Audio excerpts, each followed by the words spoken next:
I think we're running a little bit out of time. I have a few more questions that I would like to ask you. Okay, I'll keep it short. Go for it. So, for example, how challenging do you find to get clients or partners to understand the importance of sustainability? Okay, so for me, that's an easy one because people know who I am. They know who Frontier is. They know what B Corps are. So if they just want to sell more washing detergent or sell more cigarettes or more booze, then most of those teams avoid us. So that's an easy one. I think the interesting challenge is to get senior leadership on board to create a safe space for talking with CFOs. Mm. I think CFOs probably are the pivotal person in companies to take ownership over transition because they own long-term, they own reporting, and they own keeping an eye on money, right? And that's where all the challenges live and all the upside also lives. So I think, in the next 10 years, what I would hope is that CFOs find courage and ways and tools and models and paradigms of talking about how they are steering the company into transitions rather than echoing the CEO saying, yeah, where's the P of profit? Because that's what they're sort of, as a cartoon character, that's what they're told to be talking about. But I disagree because they're probably the most rational of all heads in the sort of leadership team. And we should be talking about this in a rational way.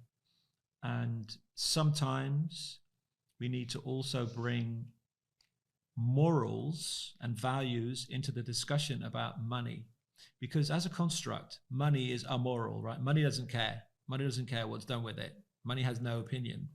Right. And yet, if we want to change stuff, we need to connect aspirations and values and importance and prioritize investments or projects or people or initiatives accordingly. Even if they are not max profitable, they can be max valuable. And that's where we need the CFO to help us out in finding a metric which will help to see what I mean? To help prioritize and support and encourage such initiatives and make them possible. Yeah, and making them possible. I think this is right. Yeah. Prioritize them as well. Yeah. Then one last question, like what piece of advice would you give to someone who's trying to kick off sustainability within the company, sustainability projects? Okay, so I think that it's any professional's responsibility and opportunity to talk about this, to act upon this, right? So I think just starting a dialogue in a constructive way is one thing, and I think that one of the exciting steps in that process, if you look at co-creation as a methodology, is talking to people about an idea that you have and then translating that idea into the question, how might we right?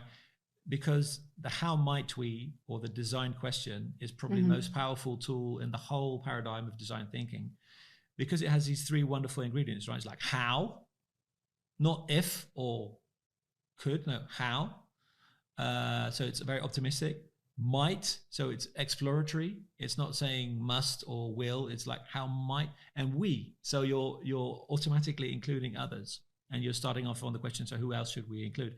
So that's one. So how might we, and then also starting from the understanding that not one company can do this alone.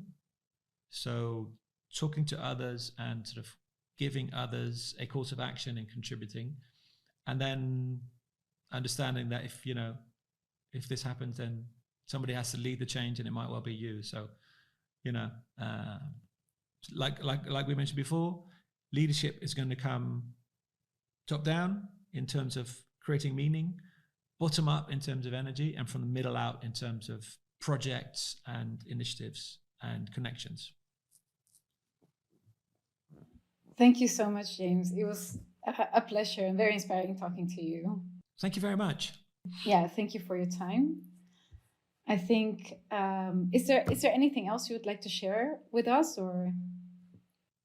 So what I'd like to say is that I was fascinated to look at this topic also from a East-West or Japanese-Europe perspective.